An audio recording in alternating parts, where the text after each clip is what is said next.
Bienvenue dans Balade Club, le podcast.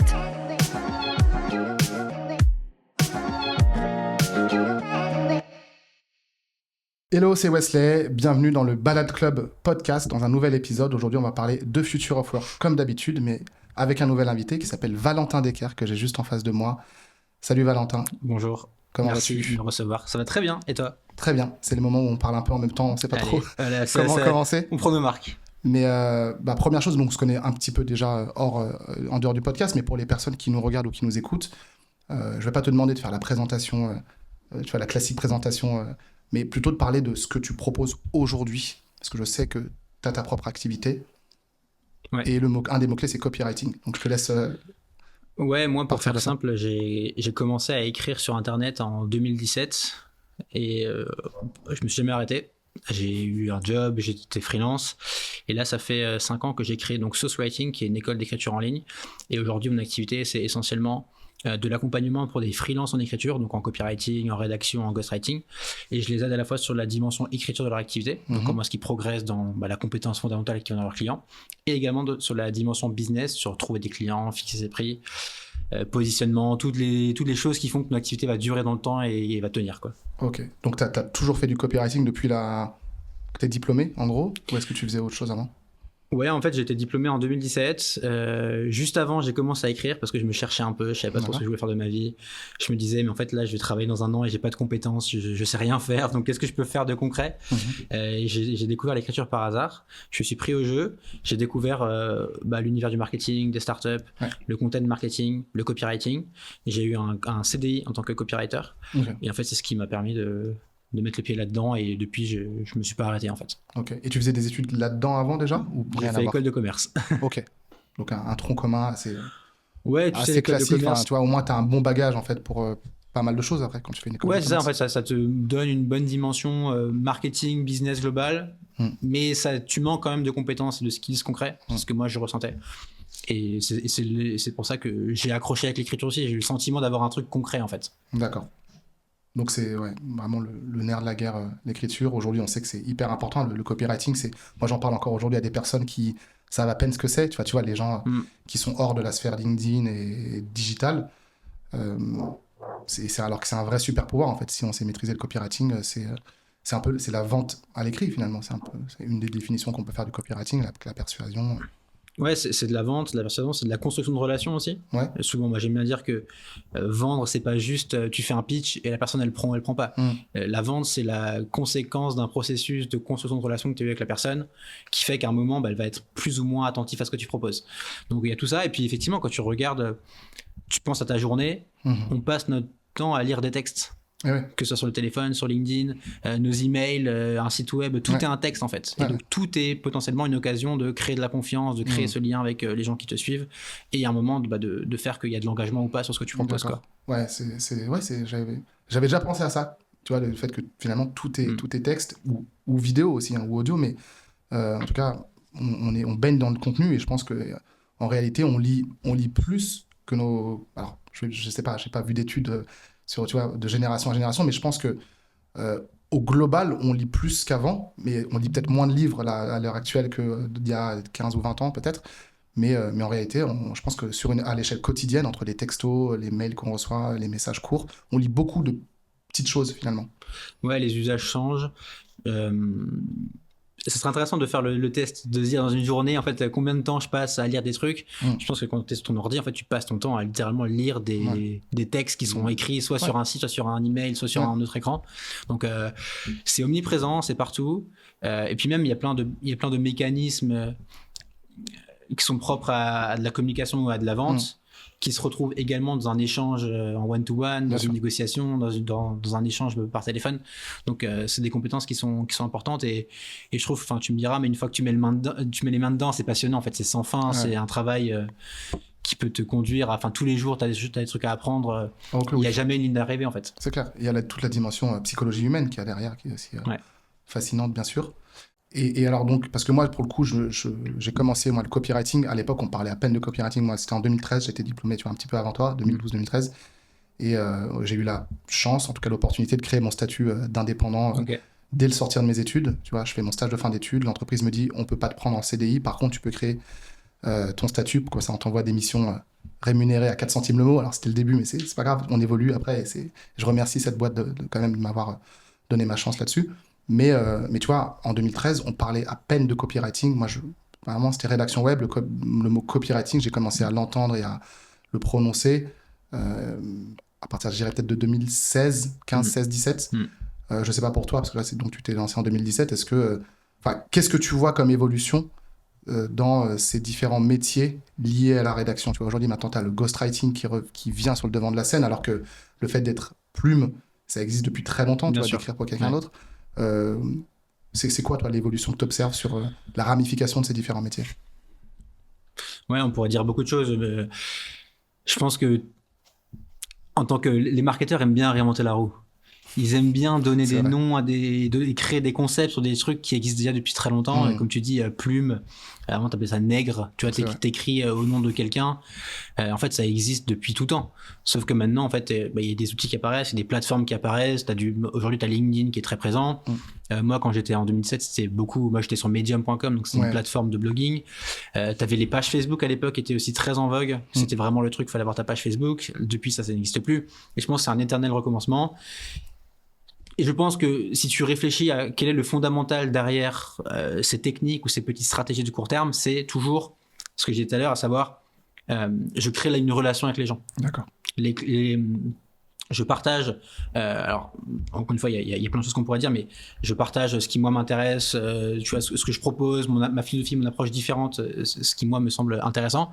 Et ensuite, tout l'enjeu, c'est d'aller intéresser les gens par rapport à ça, pour créer du lien, pour créer de la confiance. Moi, je pense que tout ce qu'on fait en ligne et même hors ligne, c'est dans le but de créer de la confiance. Pour que les gens, à un moment, quand ils ont besoin de ce qu'on propose, ils se disent « Ah tiens, cette personne, elle est pertinente, je pense à elle instinctivement ». Et je pense que ça peut prendre la forme d'un article de blog qui va ranker en SEO, prendre la forme d'un texte très copyrighté qui va plutôt avoir un but de pousser à la conversion. Ça peut prendre la forme d'une stratégie de post LinkedIn qui a pour but d'être visible, de créer de la récurrence et être top of mind. Tout ça sert finalement le même objectif et c'est juste une déclinaison de cette même stratégie. Parce que j'avais déjà entendu cette phrase, cette punchline, genre la vie c'est de la vente, tout est de la vente, mais en réalité c'est plutôt tout est de la relation et potentiellement de la vente après. C'est plutôt comme ça, je pense qu'il faut voir les choses. Et tout est de la création de confiance, effectivement aussi. Ouais, moi je dis toujours que la vente c'est la conclusion d'un travail préalable qui a été fait. Tu vas jamais acheter un truc parce que un jour t'as vu une pub qui a fait que tu t'arrêtes et tu payes tout de suite. Ça peut arriver, mais c'est anecdotique, enfin c'est rare, c'est l'exception. Par contre, la règle c'est plutôt, tiens, je vois ce gars-là, je vois ce créateur, je vois cette créatrice, je consomme ce qu'il ou elle fait régulièrement dans le temps. Ah tiens, c'est pertinent, c'est intéressant, il y a de la valeur, j'y réfléchis et le jour où je suis prêt, j'ai pensé à cette personne-là et tout le travail préalable qui a été fait, il conduit à ce moment-là. Je vois plutôt ça comme ça. Ça me fait penser au fameux chiffre magique de 7 expositions. Je ne sais pas si c'est 6, 7, 8 ou 15 ou 2, mais tu vois, je ne sais plus quelle étude qui disait qu'il faut être exposé 7 fois à un message pour potentiellement passer à l'action. Mais en tout cas, tu as raison, il y a cette idée de poser une brique après l'autre. Parce que ça se fait rarement comme ça du premier coup. Tu vas pas te marier avec quelqu'un que tu rencontres dans un bar. À moins que ce soit à Las Vegas, éventuellement, pour la postérité, quoi. Et c'est vrai, et puis il y a toujours ce discours dans le domaine du marketing en ligne, c'est tiens, il y a cette technique, il y a ce hack qui va faire que ton prospect va ouvrir tes emails. Enfin, non, en fait, c'est plein de briques à assembler entre elles, c'est plein d'éléments sur lesquels il faut être bon et qui conduisent à un moment, en fait, que ça génère des choses. Ouais, d'accord, ok. Donc, vraiment prendre les choses dans leur intégralité, le contexte. Je sais plus où j'avais vu passer ça aussi sur LinkedIn. Quelqu'un disait que la personne qui écrit compte énormément aussi. C'est-à-dire que tu peux faire un super post. Si tu t'appelles, si tu peux, comment dire, je pense que c'est des personnes qui font quand même toujours des très bons posts, mais tu vois, Thibault Louis ou Maud Alaves, pour ne citer que, ils ont une telle autorité aujourd'hui que peuvent dire, je vais pas dire tout et n'importe quoi, mais en tout cas, ça va contribuer forcément à la réussite d'un poste, le fait même déjà d'avoir cette autorité. Donc ça va rentrer un peu comme en SEO d'ailleurs. Tu vois, le nom de domaine, tu vois, l'autorité, il y a tout un travail en amont, mais quand la marque a déjà de l'autorité, tu as moins besoin de faire de travail de SEO, évidemment, que si tu vas concurrencer ce Coca-Cola ou McDo, tu vois. Ouais, après, il y a plusieurs trucs, mais ce qui est sûr, c'est que déjà, l'autorité, elle se construit. Et que souvent, quand on se lance, on se dit, ah, eux, ils sont trop forts, ils ont X milliers d'abonnés, moi, je suis personne et j'y arriverai pas. Sauf que tu oublies qu'eux aussi, ils ont démarré à 0 abonnés, et qu'en fait, ça se construit avec le temps. Et je voulais dire un autre truc, mais j'ai oublié. Oui, je disais qu'en fait, il y a plusieurs choses qui comptent et l'autorité de la personne, forcément, ça va jouer aussi, quoi. Exactement. Et l'autre chose, j'avais entendu ça, c'est une vraie théorie en marketing qui dit que deux personnes différentes qui appliquent exactement la même stratégie en faisant les mêmes choses, ils auront pas les mêmes résultats. Ah ouais. Il y a une forme aussi d'aléatoire, de mystère, d'intangible qui fait que, en fait, c'est aussi ce qui fait que c'est beau, en fait, parce que c'est un travail constant, et c'est comme tout, en fait. Il n'y a pas de méthode parfaite, c'est plutôt, tiens, qu'est-ce qui me semble pertinent à l'instant T ? Je vais faire une hypothèse que ça pourrait marcher de telle manière, avec telle stratégie. Je teste et ensuite j'itère. Okay. Et je pense que tout l'entrepreneuriat peut être résumé à cette petite phrase-là, mais qui est dure à vraiment vivre au quotidien. Mais en fait, c'est juste, je ne sais pas, je teste et je vois comment ça réagit. Et je m'engage dans une dynamique d'amélioration continue, en fait. D'accord. Kaizen, c'est ça, la méthode Kaizen ? Je crois que ça s'appelle. Peut-être. Ouais, c'est ça, je crois que c'est ça. En japonais. Et est-ce que toi, du coup, ça, c'est des principes que tu enseignes dans Sauce Writing ? C'est là ce que tu viens de dire. Est-ce que c'est un peu une partie, en tout cas, de la façon dont tu accompagnes, c'est ça, donc des personnes à devenir copywriters et à vivre de leur activité ? Ouais, le copywriting... Parce qu'il y a peut-être pas, d'après ce que je comprends de ce que tu dis, il y a des ingrédients qui vont favoriser le succès, mais il n'y a pas de recette miracle. Toute prête qui fonctionnerait pour tout le monde. En tout cas, je l'ai pas encore trouvé, je la connais pas. Comment toi, comment tu orientes ton discours justement pour peut-être pas promettre, mais en tout cas proposer tel type de résultat à tes clients. Je sais pas si ma question est claire. Ouais, c'est super intéressant parce que le copywriting regorge de vendeurs qui vont te promettre X milliers d'euros en X mois au bord de la plage, tu vois.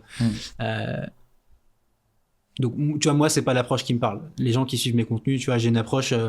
Déjà, moi, je considère que dès que quelqu'un va te vendre un lifestyle, c'est très dangereux. Parce que du coup, le moyen pour arriver au lifestyle, il est secondaire. Alors qu'en fait, non, précisément, tu dois apprendre une compétence, vendre un service pour arriver à ce lifestyle-là. Le lifestyle, c'est la conséquence. Ça doit pas être le truc qui te drive au départ.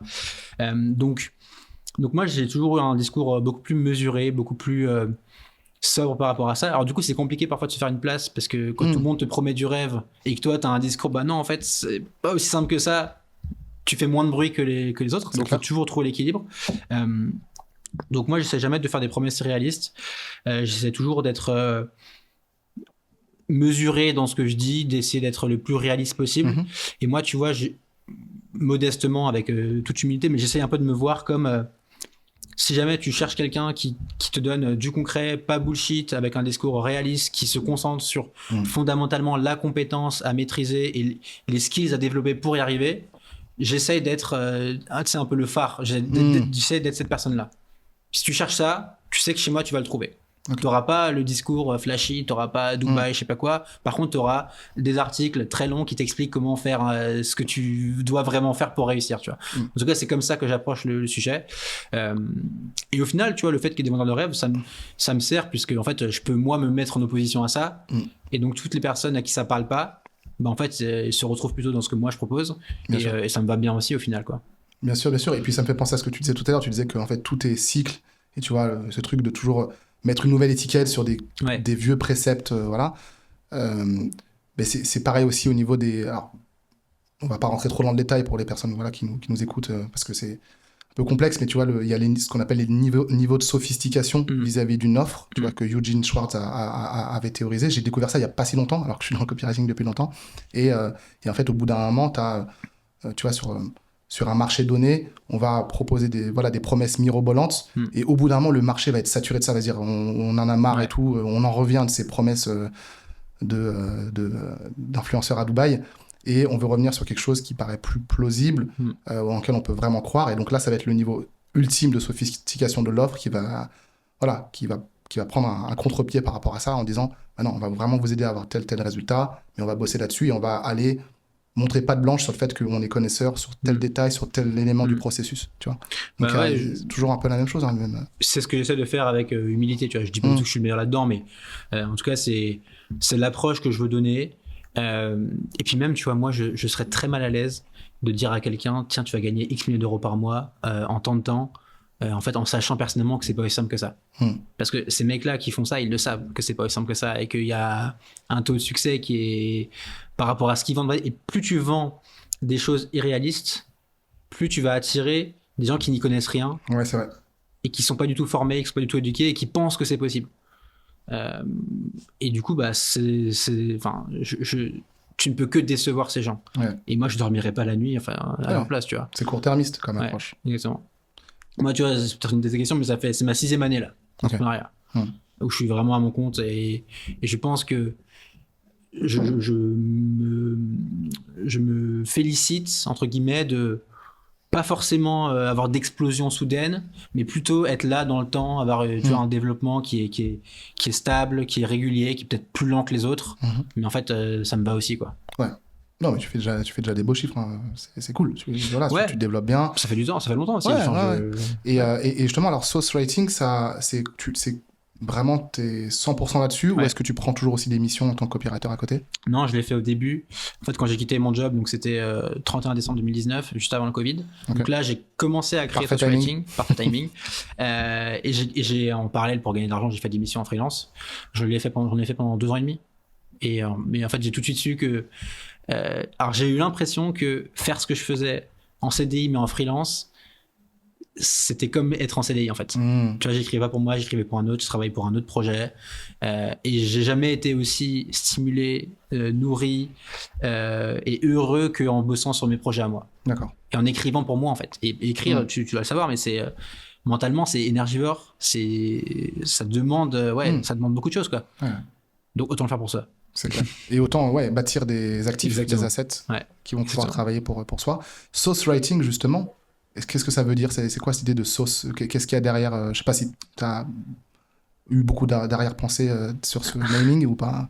Écoute, parfois on trouve un nom, on renverse la sauce sur la table et on se dit ça va être le nom de ma boîte, mais je sais pas. Ouais, écoute, ça veut pas dire grand-chose. Non, en tout cas, il y a eu une réflexion fondamentale à la base qui était, je voulais pas m'appeler formation copywriting. Ouais. Tu vois, il y a eu ça. Et donc j'ai essayé de me dire comment est-ce que je peux créer un espèce d'univers un peu différenciant. Tu vois ça, tu te dis ok, c'est quoi ce truc? Donc ça m'intéressait bien. Peut-être ça me dessert, je sais pas trop. En tout cas, je pense qu'avec le temps, en fait, c'est comme tout. Hein. Si tu y penses, les noms de marque, ils veulent rien dire. C'est juste qu'avec les temps, tu les vois. Apple, par exemple. Ouais, tu les vois tellement. Carrefour, Auchan, ça veut rien dire. En fait. Tu les vois tellement qu'en fait, ok, c'est ça. Ça fait du sens à un moment. Je voulais aussi, parce qu'au début, moi, je créais beaucoup de choses en mon nom, Valentin Descartes, et je trouvais ça intéressant de créer une espèce de marque, tu vois, pour différencier un peu les deux et pour aussi créer un truc qui me dépasse un petit peu. Okay. Donc ça, c'était un peu l'intention. Et après, j'aimais bien la métaphore de la cuisine, de la sauce. Tu prépares ton truc. Il y avait un peu ta recette, quoi. Il y a un petit univers avec ça, ouais. Exactement. Je trouve ça sympa. Ok. Donc aujourd'hui, c'est des formations. Aujourd'hui, l'essentiel de ce que je fais, c'est un bootcamp qui dure 3 mois. D'accord. Dans lequel je prends. Donc c'est une cohorte, c'est-à-dire une date de début, date de fin.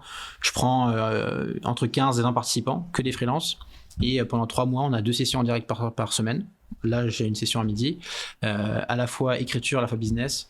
Et le but, c'est qu'ils fassent un maximum de choses aussi bien sur l'écriture et qu'ils engagent des discussions avec des prospects, qu'ils signent des missions. Et donc, moi, je leur montre la voie là-dessus. Je leur transmets des méthodes, des stratégies. Et je me rends de plus en plus compte, enfin, ça fait longtemps, mais que mon vrai rôle, c'est pas de leur dire comment faire, mais c'est d'être là derrière eux pour m'assurer qu'ils le fassent. Ça, c'est clair. C'est un rôle de mettre un coup de pied aux fesses à chacun tous les jours. T'en es où? Est-ce que t'as fait ça? T'as avancé là-dessus? Pourquoi tu bloques? Pourquoi tu le fais pas? Et c'est pour ça que j'ai aussi une forme de fierté à me dire que j'ai que des petites cohortes, parce que du coup en fait je parle à tout le monde tout le temps sur WhatsApp. Je suis tout le temps derrière eux. Je suis tout le temps en train de faire des vocaux, parce que je pense que c'est ce qui a vraiment de la valeur, tu vois. Savoir comment faire un truc, tout le monde, tu sais quoi faire. Tu sais, théoriquement, tu sais qu'il faut prospecter. Théoriquement, tu sais qu'il faut être sur LinkedIn. Sauf que voilà, il te faut quelqu'un qui te montre et qui t'applique comment le faire avec ta situation. En fait, tu es le facilitateur de je sais ce que je sais devoir faire, mais que je ne fais pas, quoi. Exactement. Je sais pas si j'ai bien formulé ma phrase, mais vous avez l'idée, quoi. Moi, j'aime bien dire, en fait, je pense que je vais rien te dire d'extravagant ou d'incroyable que tu n'as jamais entendu de ta vie. peut-être une fois je vais dire une phrase, je vais dire ah, ok, ça marche dans le cerveau, mais c'est pas ça mon rôle. Mon rôle, c'est juste de t'aider à poser des fondations solides. Moi, j'aime bien voir un business de freelance, c'est plusieurs pièces d'un puzzle qu'il faut mettre ensemble. C'est ton positionnement, c'est tes offres, c'est tes services, c'est qui tu cibles, c'est comment tu te présentes. En fait, il faut créer de la cohérence sur tout ça. Et donc moi, je t'aide à mettre tout ça en place de manière solide, de manière sérieuse, de manière pro, et je t'aide à, là où tu bloques, à te débloquer. Trop bien, trop bien, je vois. Est-ce que tu as un profil type dans tes cohortes? Est-ce que tu as des profils qui reviennent le plus souvent? Est-ce que c'est des personnes de 45 ans en reconversion? Est-ce que c'est plutôt des jeunes en sortie d'études?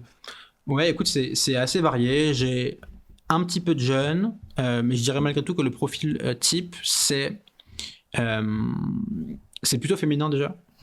Tu vois, je dois avoir 70% de femmes, 30% d'hommes.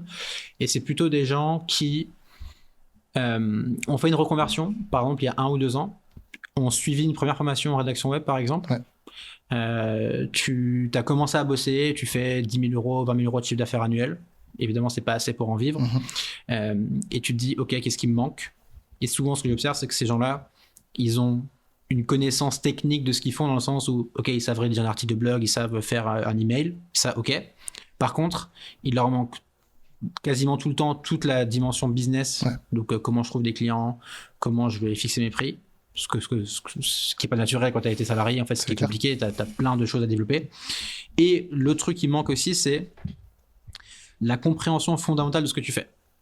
Quand tu vends un article de blog, c'est pas un article que tu vends, c'est tu vends du trafic. Tu vends un chaînon marketing pour une entreprise. Et donc ça, c'est une grosse dimension que j'essaie d'apporter aussi. Tu vois, tout à l'heure, on avait une session avec une directrice marketing qui est actuellement en poste dans une boîte. Je l'ai fait venir et on a décortiqué tout le marketing de la boîte pour que les freelances puissent comprendre ce qui se passe de l'autre côté. Tu vois. Trop bien. Moi, tu as aussi des intervenants comme ça dont tu essaies d'en avoir un peu? Ouais, un petit peu. Il y a 2-3 intervenants. Moi, je partage beaucoup de choses par rapport à ça. Mais compléter ça avec quelqu'un qui est CMO dans une boîte et qui peut te dire bah tiens, nous on fait ça, voici comment on réfléchit, en fait c'est une mine d'or. C'est comme ça que tu comprends fondamentalement ce que tu fais et c'est ce qui te permet toi d'aller créer du bon contenu pour attirer des clients et toi d'avoir une prospection qui est pertinente et d'avoir des offres qui collent réellement aux besoins des CMO. Je vois.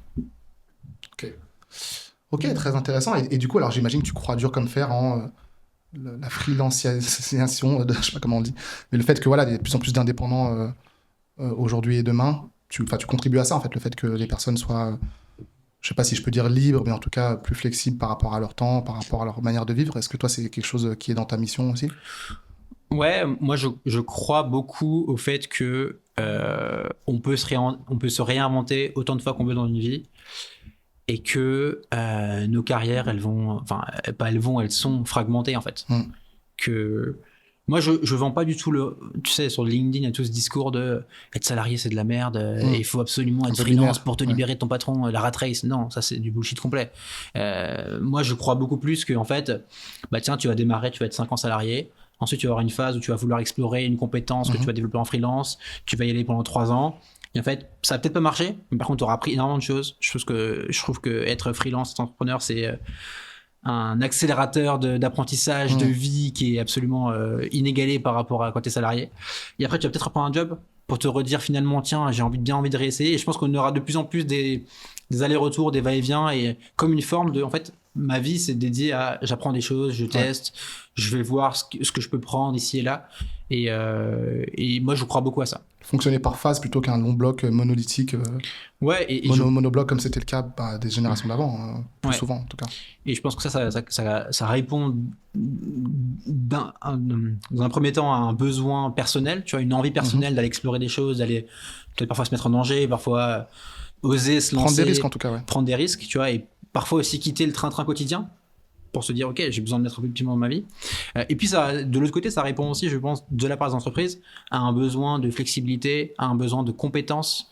Je pense qu'aujourd'hui, les meilleurs experts de leur domaine, ils sont plutôt en freelance. Parce que du coup, tu peux être mieux payé avec tes propres conditions. Ouais, puis t'es challengé, t'es obligé d'être bon. Moi, je pense que je suis meilleur. Ouais, quand j'ai fait 2 ans en CDI dans ma branche, bah ouais. T'es confortable. Si tu fais ta journée en 2 heures, 3 heures de travail, t'es tranquille, tes objectifs, tu les atteins assez facilement et t'es pas poussé à être meilleur. Alors que quand c'est le client en direct avec toi et que t'as ton chiffre d'affaires qui est en jeu, Et puis je pense que notamment avec l'IA, etc., tout va tellement vite maintenant que tu as besoin d'être agile, tu as besoin d'être flexible, tu as besoin de fonctionner en mode projet, tu as besoin de pouvoir tester rapidement des choses et le tester avec des personnes qui sont vraiment compétentes, qui ont les mains dedans, qui n'ont pas le choix de rester à jour. Ouais. Et ça, c'est souvent des freelances en fait. Donc tu as un peu ce double mouvement de l'âme. J'ai justement fait un post LinkedIn cette semaine et tu vois que le nombre de freelances il fait que monter. Et moi, mon pari, c'est que ça va encore augmenter.